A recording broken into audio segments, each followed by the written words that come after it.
The scent of vanilla and heartbreak lingered in the air. Mia Carter stood frozen in the bakery line, her trembling fingers clutching her wallet as the cashier repeated the total, 67.45. The cake, 3 layers of pink frosting, sprinkles, and a little sugar crown, was supposed to be for her daughter Emma's 6th birthday tomorrow. The little girl had begged for it for weeks, circling it in the bakery catalog and dreaming about it every night. But now, Mia's bank app blinked on her phone screen like a cruel joke. Insufficient funds. "Ma'am?" the cashier said softly, eyes darting to the growing line behind her. "Would you still like to go ahead with the order?" Mia swallowed hard. Every fiber of her being screamed yes. But the truth was harsher than her pride. She'd lost her 2nd job last week, rent was due in 3 days, and Emma's asthma meds had drained what was left of her savings. So she did what mothers do when their hearts break but their children still need them. She smiled. I'm so sorry. I have to cancel the cake." The cashier blinked, awkwardly scratching her neck. "Cancel?" "Yes," Mia whispered, her throat tightening. "Please cancel the order." Behind her, a man in a dark tailored suit looked up from his phone. His gaze, cold, calculating, yet oddly curious, landed on her. Dante Marino, the name whispered like thunder in the underworld, watched as she turned away from the counter, wiping a tear that slipped past her composure. He had seen hundreds of deals crumble, hundreds of lives end in silence. But never had he seen a woman break like that over a cake. Her voice haunted him even as she stepped outside, holding her daughter's hand, promising Emma they'd bake a better one at home. Dante shouldn't have cared. He never did. His life was carved out of shadows, his heart armored by years of betrayal. But there was something about the way she clutched that little girl's hand, as if love alone could hold their world together, that made something inside him shift. He turned back to the counter. "That cake," he said, his deep voice startling the cashier. "Don't cancel it." The cashier blinked. "Sir?" "Finish it. Add whatever the kid wanted. Extra sprinkles, princess crown, the works." He slid a black card across the counter. "And deliver it tomorrow morning, anonymous delivery." "Of course, Mr. Marino." Dante pocketed his phone, a flicker of something dangerously unfamiliar tugging at him. Compassion. He didn't believe in kindness, but he did believe in debt. And somehow that woman had just taken a piece of him without knowing it. Outside, as Mia buckled Emma into the car, her daughter looked up and whispered, "Mommy, it's okay. Maybe we can just make cupcakes instead." Mia smiled through the ache. "Cupcakes it is, sweetheart." But when they got home, she'd find more than flour and sugar waiting on their doorstep, because that one canceled cake had just changed everything. If you were in Mia's place, struggling, embarrassed, and heartbroken in public, would you accept help from a stranger, or would pride make you turn it down? Drop your thoughts in the comments below. Morning sunlight spilled through the blinds, painting faded stripes across the small, cluttered living room. A single birthday balloon drifted near the ceiling, half deflated, tethered to a chipped wooden chair.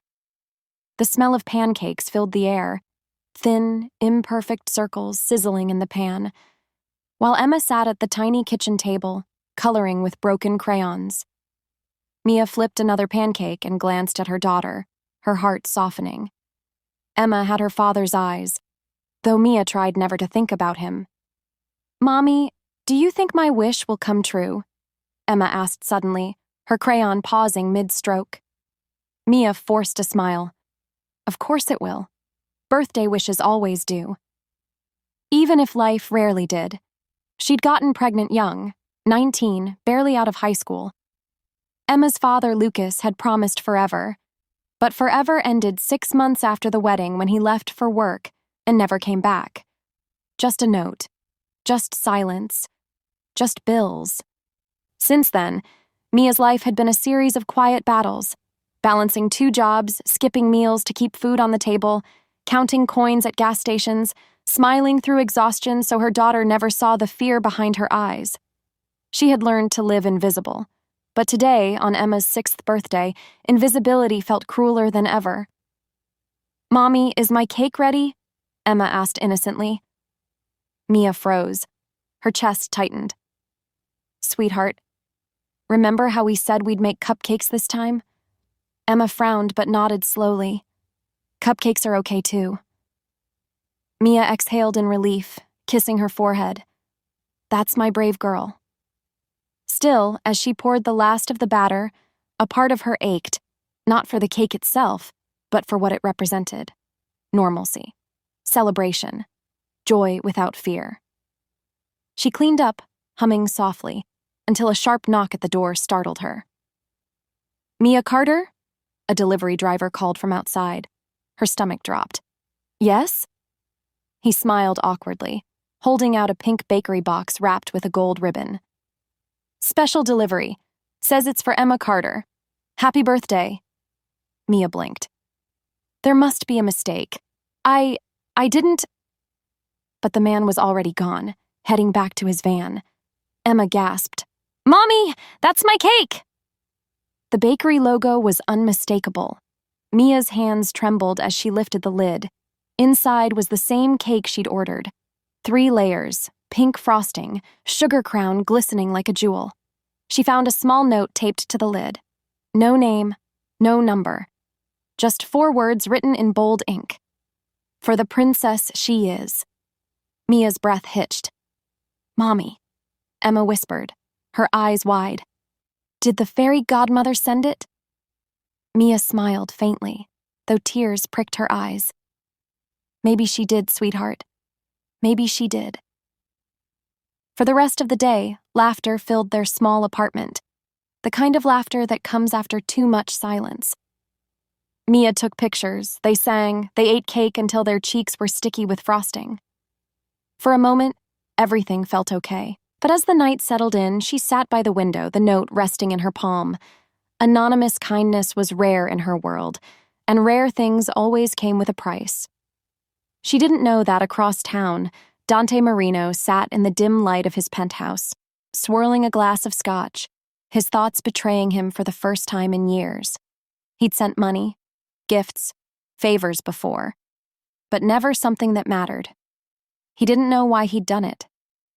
Maybe it was the way she looked at her child, pure, fierce, unguarded. Maybe it reminded him of his mother before the world broke her. He poured another drink, muttering under his breath, "Don't make it mean anything, Dante." But it already did.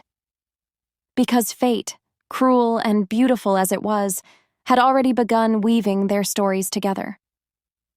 3 days had passed since the mysterious cake arrived, and Mia still couldn't shake the feeling that someone was watching her. It started small, a shadow near the gate when she came home late from her cleaning job, headlights lingering a little too long after she parked. She told herself it was nothing, just nerves, but every instinct whispered otherwise. By the 4th evening, she found a white envelope tucked under her apartment door. No return address, just her name, written in clean, confident strokes. She hesitated before opening it. Inside was a simple note and a photograph. The note read, "You don't know me, but I know you deserve better. Meet me tomorrow at Marino's Cafe, 10 a.m. Bring no one." And the photograph, Mia's breath caught. It was of her and Emma, taken at the park just yesterday. She froze. Someone had been watching. For a long time, she just stood there, trembling, staring at the picture. Her first instinct was to call the police. But what would she say? That someone gave her a cake and now sent her a note? They'd laugh her off. Still. Marino's Cafe. The name tugged at something familiar. Later that night, after Emma fell asleep, Mia looked it up on her old laptop. The search results made her heart pound. Marino Holdings, the chain of luxury restaurants owned by Dante Marino, the rumored Mafia boss turned legitimate businessman. A man whispered about in dark corners. A man known for power, control, and ruthless precision. Why would he want to meet her? By morning, Mia's nerves were on fire. Every rational bone in her body screamed, "Don't go." But curiosity, and the quiet hope that maybe she could thank the person who'd made her daughter smile, pulled her there anyway. Marino's cafe was nothing like she imagined. Warm sunlight, soft jazz, and the smell of roasted coffee filled the air. Mia stepped inside, her thrift store dress and nervous eyes standing out among business suits and polished heels. Then she saw him. Dante sat at a corner table, black suit crisp, watch gleaming like a whisper of danger. His gaze met hers instantly, like he'd been waiting his whole life for this exact second. "Mia Carter," he said smoothly, rising to his feet. His voice was low, steady, but carried weight. "I'm glad you came." Mia hesitated. "You sent the note?" He nodded once, gesturing to the seat opposite him. "Please, sit." Her pulse thundered in her ears as she sat down. Every instinct screamed run, but something in his eyes, sharp yet strangely gentle, kept her still. "I don't understand," she began. "Why are you doing this? The cake? The photo? What do you want from me?" Dante leaned back, studying her carefully. "What I want," he said, "is to understand why a woman like you had to cancel her daughter's birthday cake." Mia blinked. "You saw that?" "I did." His jaw flexed slightly. "And I couldn't forget it. Look, I don't need pity." Her voice broke slightly, but she held her chin high. "We're fine. We always have been." His lips twitched, not quite a smile.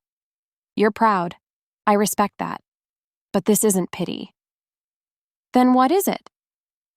For a long moment, Dante said nothing. Then, quietly, "A reminder." "Of what?" "That not everything worth saving comes easy." The words landed heavier than he intended. Mia stared at him, caught between suspicion and a strange flutter of warmth. He was dangerous. Every rumor about him screamed it. And yet she couldn't look away. "I should go," she said finally, standing. He rose too. "You're free to walk away. But if you ever need help, Mia, you'll find I'm not hard to reach."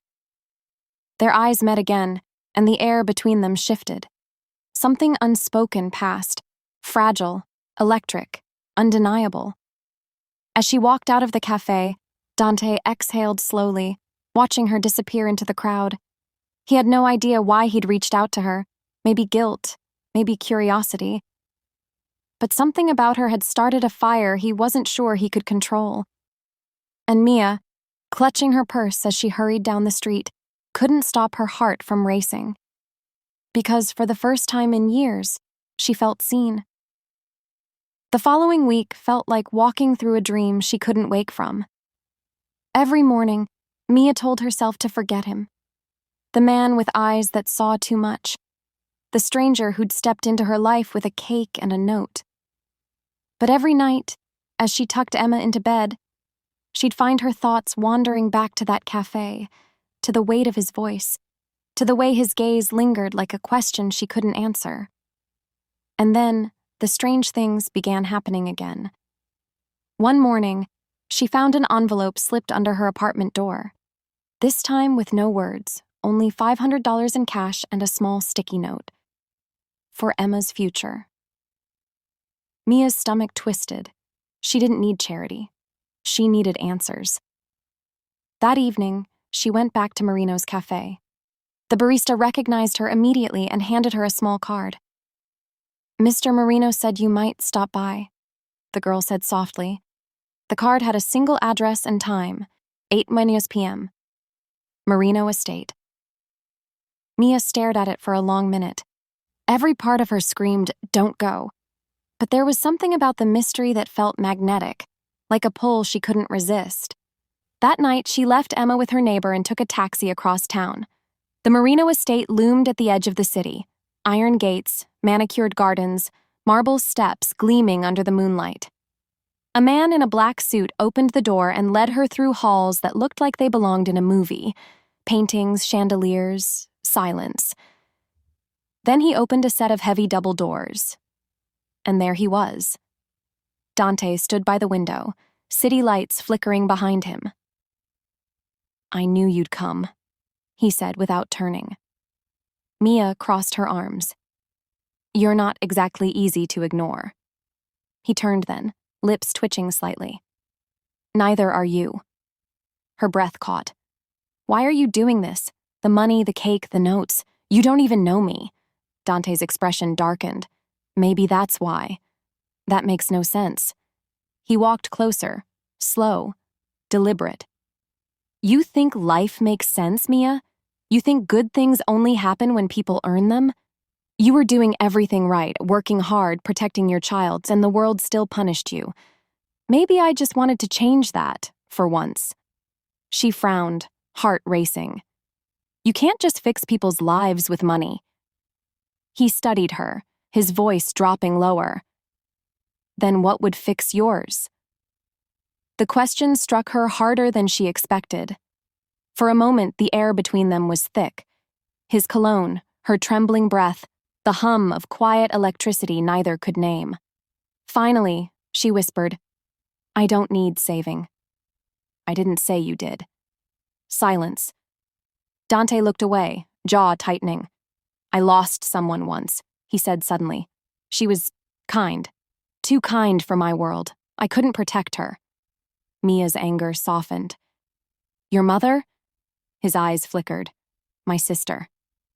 Mia said nothing. She just listened. "She got caught in something she didn't deserve," he continued. "Wrong place, wrong people. I learned then, good doesn't survive unless someone fights for it." Mia swallowed hard. "So, you're fighting for me now?" He met her gaze. "Maybe I am." Something inside her cracked open, a tiny sliver of warmth pushing through years of cold fear. But before she could speak, the door burst open. A man rushed in, breathless, whispering something in Dante's ear. Dante's expression turned sharp, his entire body shifting from softness to steel. "Get her home," he ordered the guard beside him. Mia frowned. "What's going on?" "Nothing you need to worry about." "Don't tell me what I need." "Mia," he said firmly, stepping close enough that she could feel the heat of him. "Please, just go." For the first time, she saw it. The danger, the power, the reason people whispered his name like a curse. And yet, even as she was escorted out, her heart betrayed her. Because danger had never looked so heartbreakingly human. 3 days passed before Mia heard from Dante again. After that night at his estate, after the sudden interruption, the guarded goodbyes, he disappeared. No texts, no calls, nothing. Part of her was relieved. The other part wasn't. She found herself glancing at her phone more often than she'd admit, catching her reflection in windows, wondering why a man like him, powerful, dangerous, magnetic, had seen her at all. Until the day her world tilted again.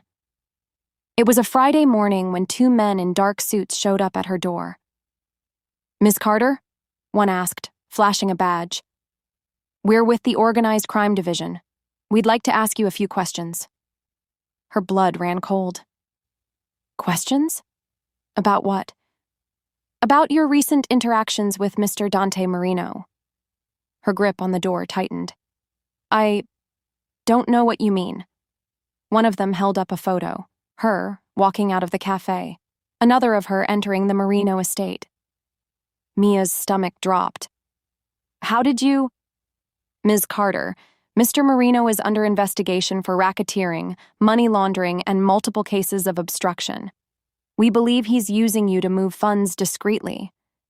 "What? That's insane." "Maybe," the officer said calmly. "But the bank transfer we traced to your account yesterday says otherwise." Mia blinked. "Transfer?" She ran to her laptop, hands shaking, pulling up her bank account. Her breath caught. There it was. A deposit of $10,000 labeled only, from M. Holdings. She staggered back.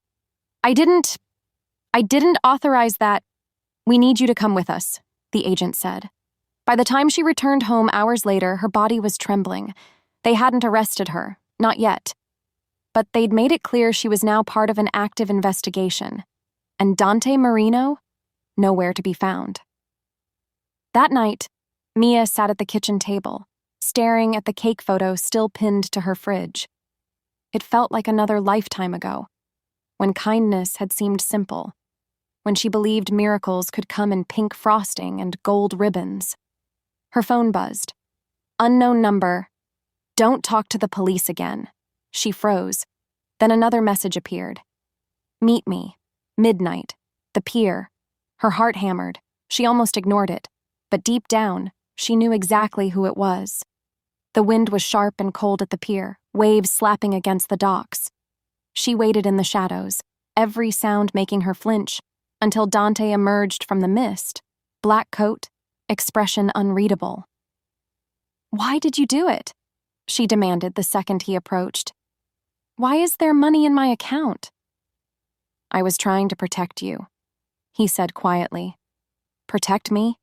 You just got me questioned by the police. They think I'm helping you commit crimes. His jaw tightened. They're watching everyone around me. If I'd sent help through the wrong channel, they'd trace it back. I had to use your name to move the funds. Temporarily. I didn't think it would reach you. You used me, she said, voice shaking. Mia. No. Don't you dare. Tears burned her eyes. I thought you were different. I thought maybe... He stepped closer, his voice breaking through the wind. I am different when I'm with you. Then prove it. Tell me the truth. Silence. Finally, he exhaled.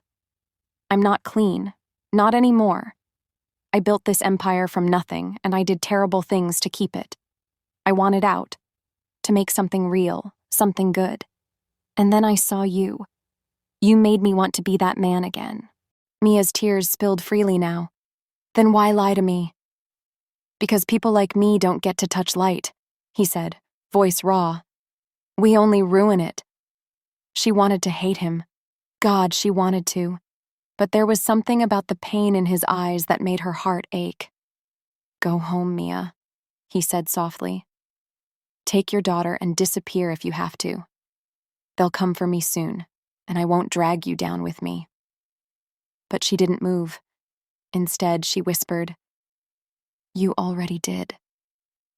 And for the first time, Dante couldn't find the words to stop her. Would you forgive someone who betrayed your trust? If you knew they were only trying to protect you? Rain came hard that night, washing the city in silver and sorrow.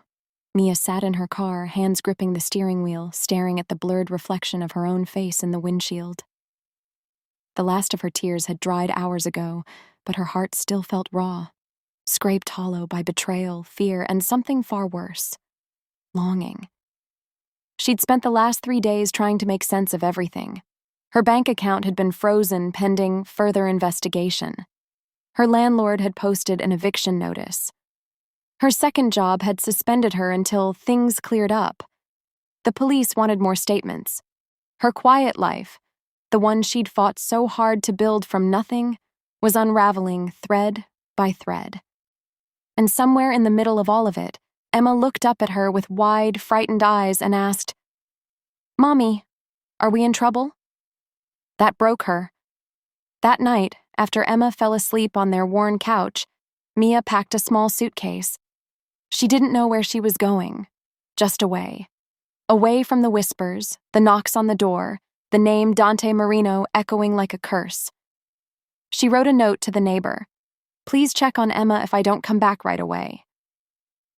Then she slipped into the night, rain soaking through her jacket. Her only thought, she needed answers. Across town, Dante sat alone in his penthouse, the glow of the city painting faint gold lines across his face. His empire, the business he'd built with blood and fear, was crumbling. 3 of his trusted men had been arrested. His accounts were being seized. Someone inside his circle had betrayed him. And worse, they were coming for Mia.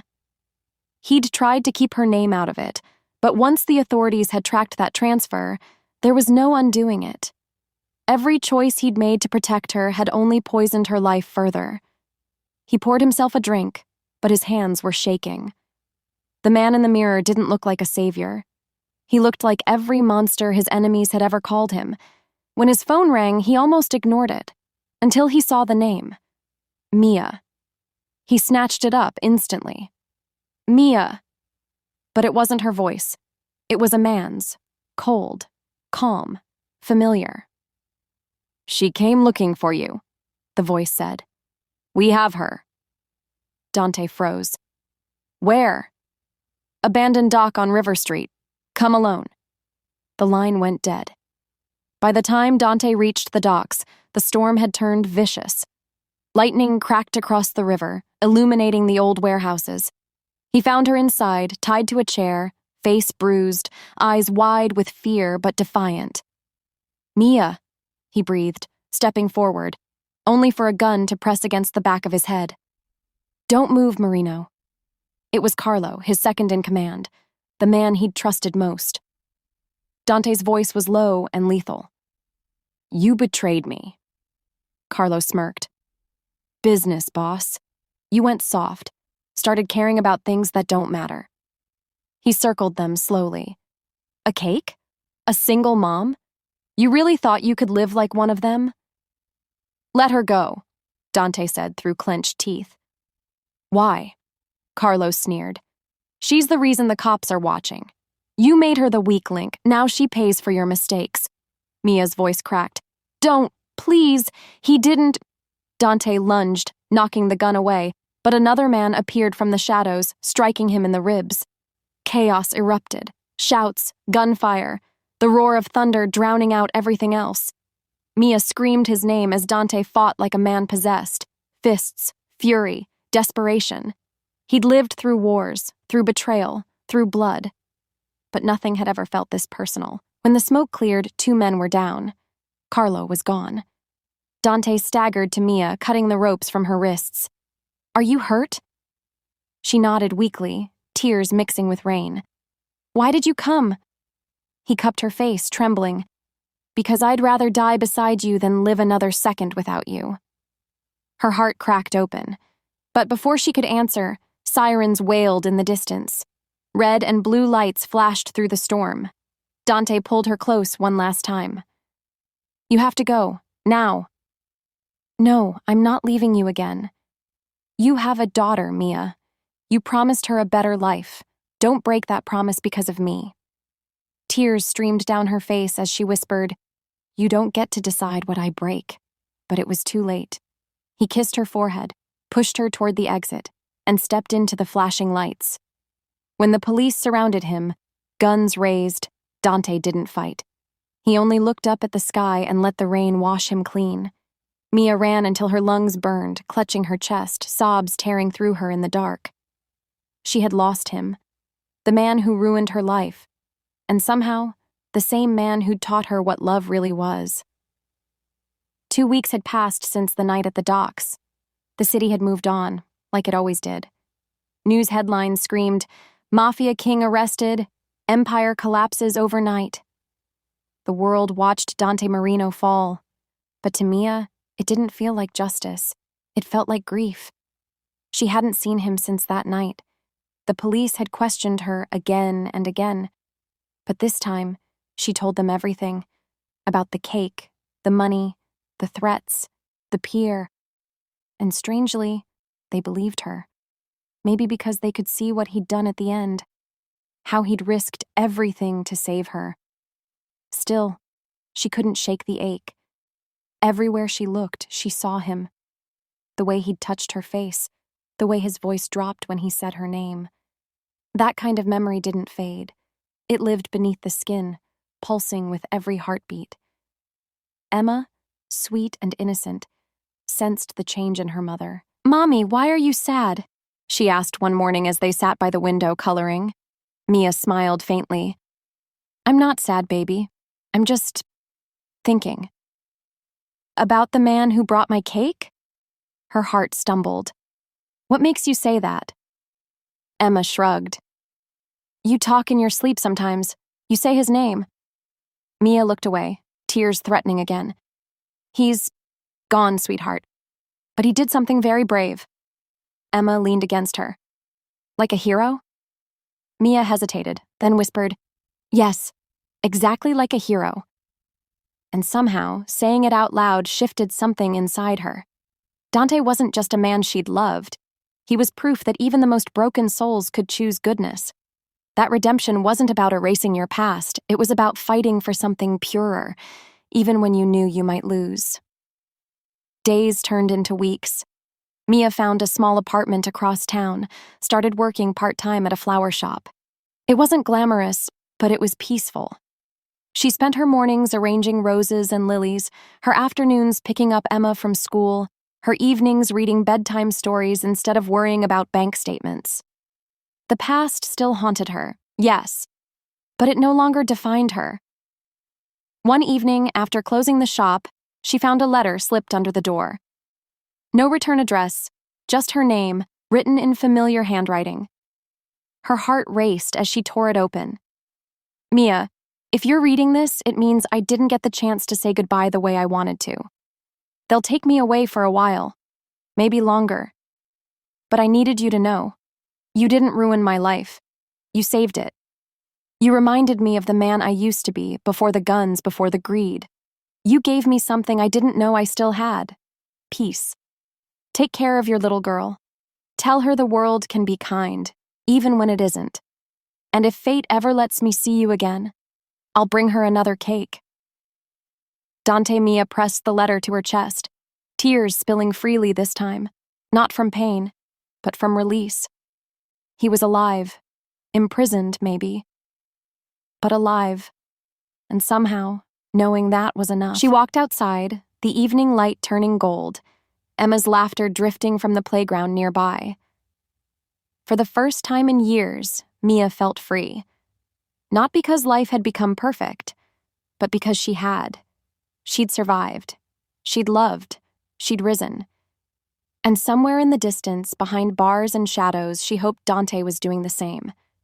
2 years later, the world had changed, and so had she. Mia Carter stood outside the city courthouse, her hair now longer, her eyes calmer, stronger. She'd built something new, a quiet life with meaning. The flower shop had grown into a small business of her own, and Emma, now 8, was thriving, laughter always chasing away the ghosts of yesterday. But today, Mia wasn't here for business. She was here because of a letter. Another one, this time from Dante's lawyer.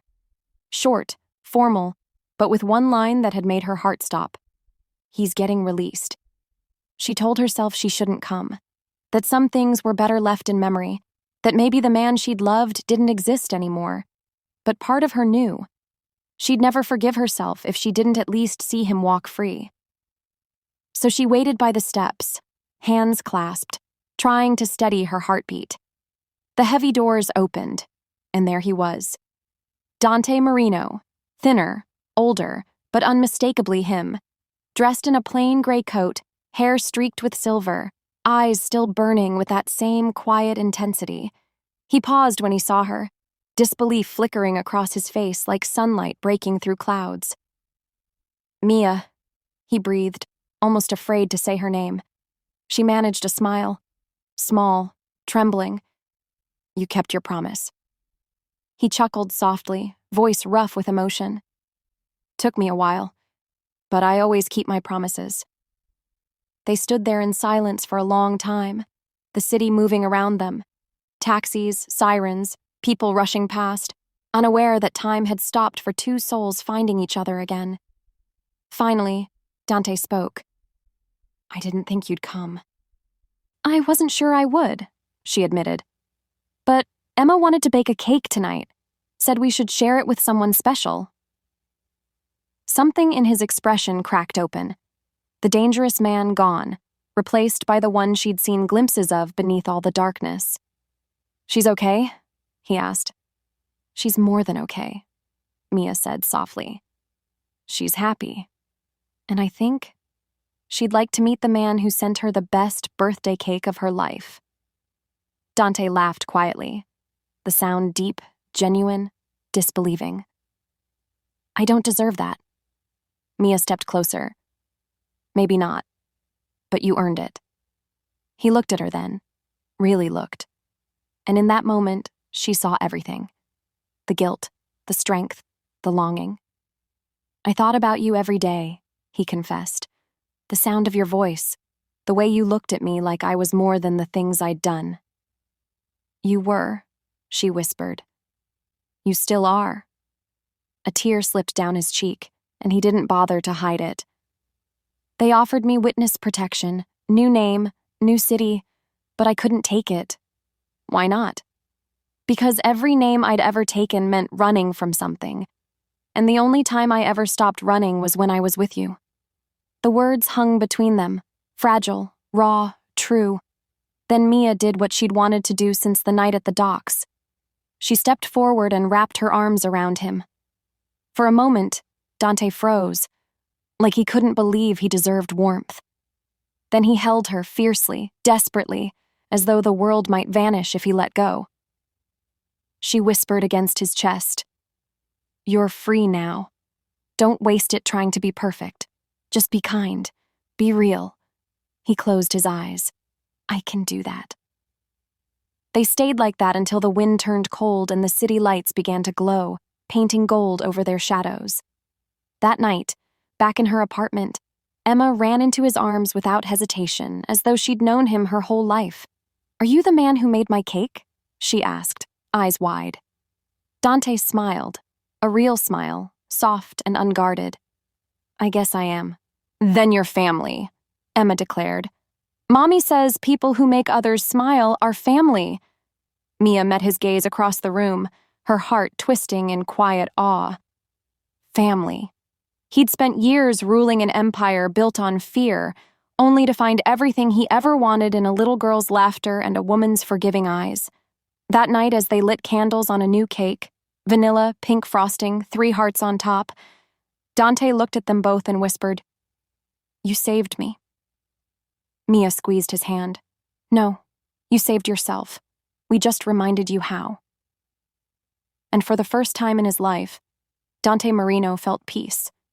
Not the kind bought with silence or power, but the kind built with love, fragile, steady, and real. Spring arrived early that year. The city, once gray and restless, seemed to breathe again, cherry blossoms blooming along the sidewalks, soft breezes carrying laughter instead of sirens. Mia stood outside her flower shop, adjusting the open sign on the door. It wasn't much, a small space filled with light, color, and the scent of fresh beginnings, but it was hers. Inside, Emma hummed to herself as she helped arrange bouquets for Mother's Day. She wore her favorite pink dress, a tiny apron covered in glitter hearts, her ponytail bouncing as she worked. And near the back counter, wearing rolled-up sleeves and a hesitant smile, was Dante. He'd started helping at the shop a few weeks after his release, quietly without fanfare. The community had been skeptical at first. Whispers followed him wherever he went. But slowly, steadily, he proved himself. He fixed the leaky roof, drove deliveries when Mia was sick, and even built a small playground behind the shop for the neighborhood kids. No one could quite believe it. The man who'd once commanded an empire now sweeping petals off the floor and learning how to tie ribbons on bouquets. But Mia believed, because she'd seen the man beneath the legend. "Hey, boss," Dante called softly from behind the counter, holding up a half-tied bouquet. "These lilies. You sure they go with roses?" Mia smiled, walking over to fix his messy ribbon. "They do if you believe they belong together." He chuckled, shaking his head. "You and your metaphors." She looked up at him, her voice tender. "You used to live in a world of black and white. Maybe it's time you learned that beauty lives in the in-betweens." He fell quiet, eyes softening as he studied her. The light in her hair, the calm strength in her hands. "I think I finally get it," he said quietly. "Get what?" "What love is supposed to feel like." Her breath caught. He continued. "It's not about ownership or control or fixing people. It's about peace. The kind that makes you want to build instead of destroy." She smiled through tears. "That's the kind of love worth keeping." Later that afternoon, as the shop closed and the sun dipped low, Dante locked the front door and joined Mia and Emma outside. They walked hand in hand down the street, stopping at the park. Children laughed, the air warm with the scent of blooming trees. Emma ran ahead to chase Bubbles, her laughter echoing like music. Mia and Dante sat on a bench, watching her. "Do you ever miss it?" she asked softly. "The power. The money?" He shook his head. "No. I miss the man I could have been sooner."